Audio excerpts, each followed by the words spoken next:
Hey. Cooper Edwards with the dribbler, left side. He's hustling. Altman, bare hand, throw to first, and Cooper Edwards is safe. The RailCats are going to get a run. Fifth. As Edwards line drive in left field, this is a fair ball, and this is going to roll all the way to the wall. Cooper Edwards hits first. He's heading for second, and Cowboy Coop. 0-2, and it's nailed right back up the middle. Going to his left is Jones. He slides and he can't get it. Cooper Edwards running to second. He could turn it for three. He will. Cooper Edwards is going to slide in. Cooper Edwards, a single, a double, and now a triple. And he's getting chance of Coop from the RailCats faithful. Welcome to RailCats Talk, the podcast. He's Chuck Polerak. I'm Kyle Svetich, and we have a Texas-sized interview today with Cooper Edwards. Cooper, how we doing? I'm doing great. I hope you guys are doing all right. It's been a good one. I'm on vacation, so and enjoying the All-Star break. The home run challenge yesterday was really fun to watch as well. I don't know if you got to catch that, but it was enjoyable for me at least. I saw some Instagram highlights. Yeah. So with this interview, I just want the RailCats fans to get to know who Cooper Edwards is. So Cooper, the first question is why did you choose baseball? Oh, wow. I think when I was a kid, my parents kind of put me in everything, and I liked playing sports and all that, but I think I fell in love with baseball for whatever reason. You know, I was a small kid, so I wasn't exactly very good when I was young, but for whatever reason, I loved, you know, playing ball outside and playing with my dad outside, and I started catching when I was 12. And that's kind of once I started catching and I realized like how much I felt like I could affect the game and I guess sort of be in control of things. I never looked back. You know, I've always known I knew I wanted to play college ball from a young age, and then once you get into high school and all that, you start to understand how it works. I have my eyes set on pro ball from the jump, kind of. Nice. I've always loved playing. Great state of Texas. I know baseball's a very popular thing. You mentioned Certainly. you mentioned you're a shorter guy. Mm-hmm. Seeing the game from behind the plate as opposed to the other positions that you play when you're 12 years old. How's that position feel to you? I love it just because I feel like it's a position that you have to have a good baseball IQ to be good at it. And when you do, you can sort of feel like you're a big part of, I guess, winning a game or like a good performance from, the pitcher or the defense in general. Yeah, that's we talk about how important the catcher position is as opposed to all the other positions. Yeah, you notice certainly. that a lot of the catchers go on to be coaches and managers and stuff like that because you have a different view than everybody else does. Yeah, you got to understand a lot more things, I think. I think the biggest thing to take away from you coming in, Cooper, is you have a special connection with a handful of the starting pitchers. I know you and Peyton Long, just your guys' numbers combined, it's like a 1-something ERA. It's very low. Yeah, Peyton he's nasty. And but you come in and have this instant connection. It seems like you solidified yourself with some of the handful of the pitchers. Where did that connection come from right off the bat? I think going back to college, you got to sort of know your role, and I think when I'm not swinging it well, it's like, how do I affect the game? And I learned a lot from mentors when I was younger that your job as a catcher is to connect with the guy and just be whatever he needs to try to get him, all the pitchers really, but just be what they need to get them through the game and try to get the best out of them. So I think it was easy in college. I went to like a small D2, so it was, a lot of people that were like me from my sort of background area, But once I got to pro ball and you have a lot of Latin dudes, a lot of people from all over the country, it's like I think it's a unique I don't want to say challenge, but I enjoy getting to know all the guys and what are they good at, what do they need from me when they're doing good, when they're doing bad. And I think my goal as a catcher is to have that connection with all of the whole entire staff. That's been, something I've done since I got into it, whether it's a dude that's like me, a dude from the Northeast, a dude that speaks Spanish. My Spanish is okay. The guys will tell you that. I think it's I'm confident to say it's the best out of all the white boys, out of all the English speakers that I have the best Spanish. So I'm semi conversational. So that's kind of been something I've always focused on, is just connecting with those guys, just so I can get the best out of them, help the team That, that, win. that that's interesting because you don't really think too much about the fact that uh, whoever the catcher is, you have to be able to speak to the pitcher. Oh yeah, And, absolutely. and sometimes those pitchers uh, don't have that language barrier is a huge thing. Right. I think all of our guys, their English is okay, but I've had guys before where it's like Spanish only, and just when you don't have to have a translator to have a simple, strategic conversation, it Right. helps. Yeah. So you've been in the league for a little bit here. What's one of the things you like about the RailCats? About the RailCats, I love the facilities at the stadium. The clubhouse is really nice. Training room is really nice. The surface is amazing. Grounds crew does an amazing job. I love the ballpark, and I think that's probably it's a good thing. I think the clubhouse is good, tight knit We group get of we guys get in there there. early so that we can watch the grounds crew take care of the field. Yes. Does that They sound do an incredible job. does that sound stupid that we do that? We get there just to see the field get taken care of. No, if you're being serious, then no, it does not sound Absolutely. stupid, because my dad Absolutely. told me the same thing. My parents came early when they were in town, and they were like talking about some of the things the grounds crew does, and my dad's a nerd, baseball nerd, so he was saying how he thought it was cool what they did. It reminds me of, when you're in Little League and you've got the parents out there, whoever it is that's taking care of the field, Yeah, and just uh I guess that's the feel that it brings back, is it brings back Little League times for me. So I'm at peace when I get to go out there and just watch them line the field, yeah, watch them put the bright white bases out there as opposed to the dirty of ones. course, of course. Stuff like that, dragging the field. I remember all the times as coach that I'd have to go out there and drag fields and stuff. So it Yeah, brings back a lot of good memories. yeah. For me, it's when I was in college. The players, at least for me, I didn't go to a big D1 school, so the players are taking care of that field. So taking that, not having to have that work for me, I think I have a greater appreciation than maybe some other guys. But to not There have to you work go. on it and have a pristine, field is amazing. You've done some traveling. Um, what would you say would be another field that you really enjoyed playing on, or one that you look forward to? I think, excuse me, King County was really nice. Um, I haven't made it to all the American Association parks yet. I know Chicago is really nice. I'm excited to get to play there. I think the Frontier, um, Schaumburg is really nice as well. I've been to Joliet, Schaumburg, um, as far as Frontier League goes. Uh, Uh-huh.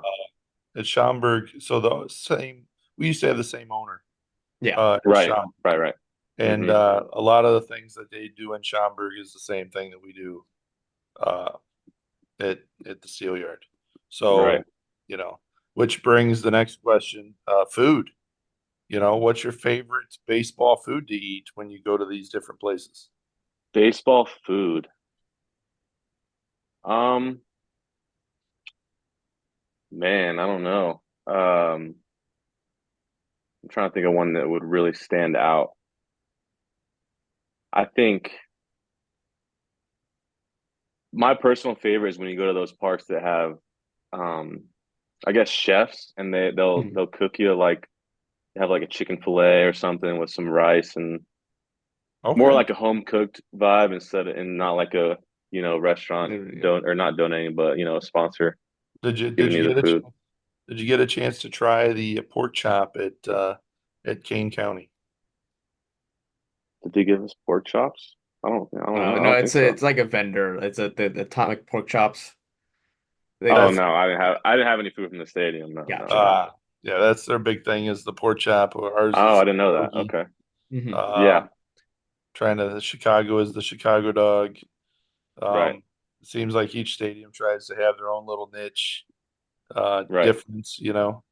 Um, I guess that's for me traveling the stadiums. That's one of the things that I like to do is okay, let's see what's different. Let's try it, Yeah, yeah. you know. I got to have pierogies for the first time when I Yeah. when I was in Yeah. Cary. So Well, I What mean, did how were the pierogies? I mean, I mean, I thought they were good. uh, Interesting thing, I that think it's cool to see the things that are unique to the area.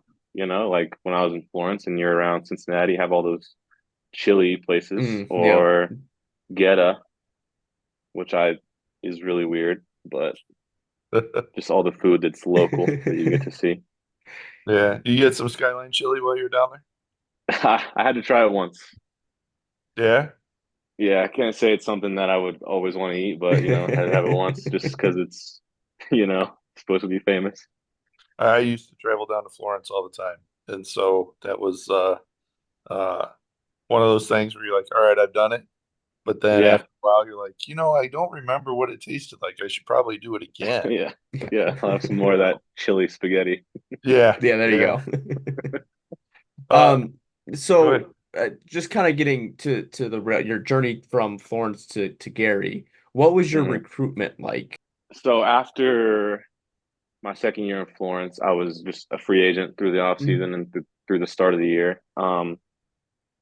Since I got out of college, I didn't get drafted and all that, so I had to find a way to try to get into pro ball. And so I came across this organization, Black Sox Pro Baseball, and Mhm. so I don't know how familiar you guys are with that, but it's a Oh, guy, Joe Torre. He's mhm. agent for indie ball players, and so he was my main connection to Gary. So I suppose, well, actually, now that I think about it, in 22, before I signed with Florence, I was in Gary for about 2 weeks, Mhm. catching in the bullpen. So I guess Lamar kind of remembered me, I maybe. And yeah. I think it was June 9th or so. I get a call from Joe, and he said, "Hey, you want to go to Gary?" And I was like, "I'd love to see what I can do in the American, so let's do it." How is the competition different from the Frontier League to the American Association? I think it's it's different because there's no roster rules, and Hmm. so the highest level of players is similar, but I think the depth is maybe a little better in the American, like through the whole lineup or through the whole rotation or through the whole bullpen, just because you don't have to have 10 rookies or anything like that. And all the guys have double or triple A experience and they're all still 24. They're all still young. Hmm. So I think it's it's close, but I think the American, I think it's a little level above, and I think just the experience is the main thing. All the players have way more experience, which I would say makes Yeah. a player better. Yeah, I think that's typically how it's seeming to run with the major MLB partner leagues. It's the Atlantic League, then Mm, the American Association, then Frontier and Pioneer, just because of like the different roster restrictions and stuff like that yeah. amongst them. On July 15th, you really had your breakout game. You went three for Hmm. four, scoring 3 runs, driving in a run. You know, watching you play, it was one of those like you would always get that solid contact, and it just was going to people. How did it feel to finally have that breakout game? And then on top of that, you had a huge section of the fan base chanting your name. How was that day for you in general? I mean, it was great. I think that was my first career 3-hit game, and so that was fun. Um, I always show up and work really hard, and numbers wise, I haven't had the greatest success in my career, but like you said, you can always look and feel like, I feel like I'm swinging it well, making solid contact sometimes, but things aren't going my way. And so when you're a catcher and playing, 2 to 3 times a week, it takes a long time for, if you're doing good, for it to look good. You get way less at bats than an everyday, regular position player. So when you figure stuff out, it takes a lot longer for it to show up, or when you're not figuring it out, it takes a lot longer for it to show up. But if just going back to the question, it felt really good. It was nice. It was from a fan perspective, it was very nice to see. Here you Yeah. got this new guy that hasn't had a whole lot of playing time, winds up getting more playing time, and then just killed it. Just absolutely killed it that day. Get Yeah. player of the game, right? We get a win. And I would think that having the fans all shouting for you would be like icing on the cake, you know. Oh, it was awesome.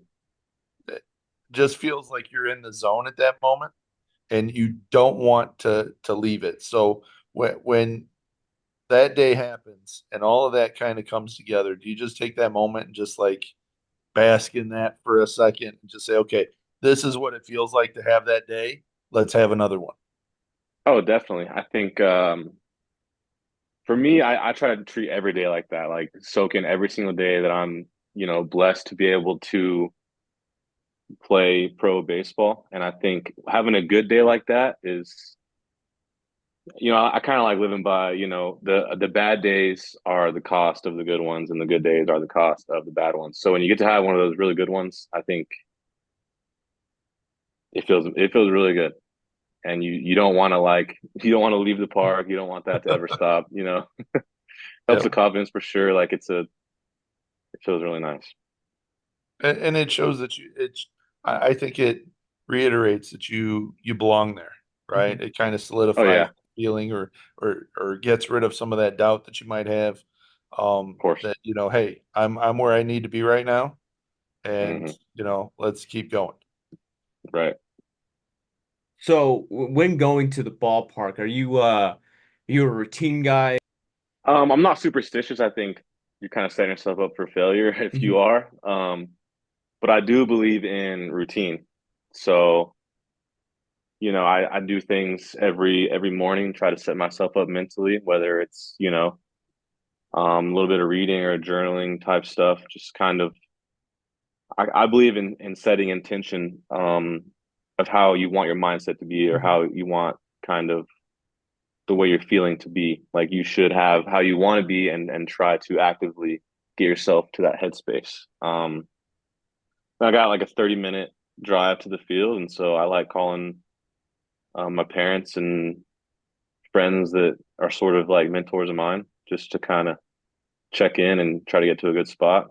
Um, and then get to the field and have your little routine of treating the body right and trying to get feeling good, whether it's getting your work in to be ready to play, or getting your work in to, if you're not playing, just get your work in for that day so you're ready when your number is called, maybe the following day or whatever it may be.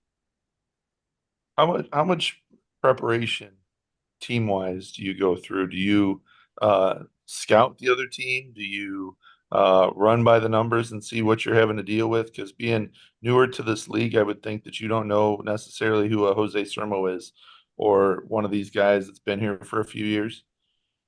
Yeah, I like to watch some film on the hitters and what they've been doing the past, maybe the last game they play or the last couple of days, and we get to look at these sheets. Really high tech now. It's like the hot zones in the strike zone, and all the spray charts and all that stuff. We get pretty deep into that, and try to match up how the guys are swinging it versus who's throwing that night and what their strengths are. Does it So work? sometimes, yeah. Sometimes. I know sometimes we could have more data doesn't necessarily mean that it's more accurate. Yeah, yeah, you're right. I mean, Sometimes it just like go you'll ahead. have a perfect execution of whatever the report is, and it still doesn't go your way, but that's just baseball. think it helps just to have a little bit of a game plan going into it versus just kind of going in blind. My strength may be, my weakness may be one of their strengths, or so on, Yeah. vice versa, what the case may Yeah. be, just kind of honing away on that. Hmm. Speaking of strength and weaknesses, what is one strength that you would say that you have? I think for me, it's always been my defense. I think I've always just had a knack for it. I've had a knack for calling the game and knowing what like how situations and how different factors of score and batter and previous at bats and all that sort of stuff um, will factor into a guy's at bat and calling the game. And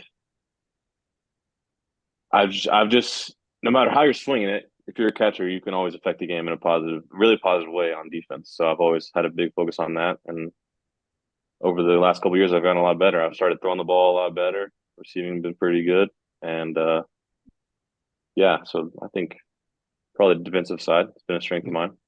When you get in these situations where you've got runners on, it's a very tight game. You know that one wrong move, one shift to the left when the ball goes to the right, something like that is going to make or break this game.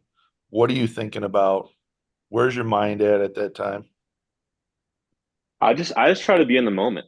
Um, you're I wouldn't say that you have like a nervous feeling, but you're up for the moment. And I think part of being a professional is just being in the moment, relax and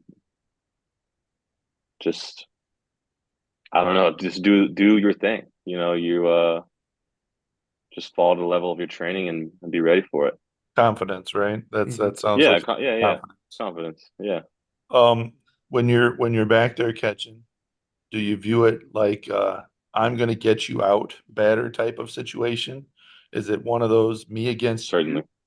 Is it? Yeah, I mean, I think personally, whenever the other team gets a hit or walks or scores a run, I feel like I did that. Like I feel like they got a hit off of me, or I walked them, or they scored a run off of me. It's weird. You take it personal. Yeah, that's just how I feel. Like when they score, I feel like they scored on me. Yeah, It goes hand in hand with, you're calling the game and the pitcher executes the pitches or not, or the case, you're the one that's calling it Yeah, or you call it where you want it and they're the one that hits it off of you. You kind of feel like it's, those yeah, numbers don't show against you, they show against the pitcher, which, right. are understandable. Chuck, you got any more questions you got in mind before I well, I guess one more.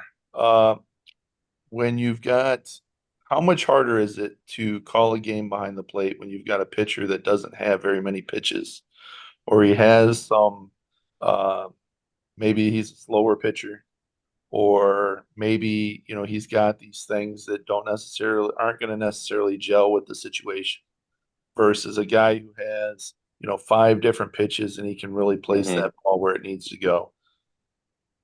I think of course, it'll probably be a little more challenging to get through those spots, but I think the beauty of it and your job as a catcher is to get that guy through whatever he's got to get through. Whether it's if it doesn't throw as hard or has less, his stuff in it isn't as good, doesn't have as many things in his arsenal. You just gotta figure out a way to get what he's got through the situation. I love it. Love it. All right, well, the last question I have for you, Cooper, is what's one fun fact about yourself? Fun fact. Wow. Oh, geez. My life's pretty much baseball, so it's kind of hard. I don't do much besides that. I picked up the guitar recently, so I'm hoping Nice. that I'll get good at that, and then that could be a fun fact about me. Oh, there you go. There's nothing wrong with that. Cooper, I really appreciate your time jumping on. I know it's between the All-Star break, you went home or wherever you went to spend time with family, friends, and spending 20 odd minutes with us. I really do appreciate it, and Can't wait to see you back out on the Steel Yard the 25th, which is Thursday, to kind of rope things together and keep the season rolling. So again, I appreciate you. Best luck the rest of the year. Yeah, thank you. This is great. We love watching you, man. Keep hanging in there. Keep fighting hard. Of course, I love being out there. I Thanks, appreciate buddy. you guys' support. Yep.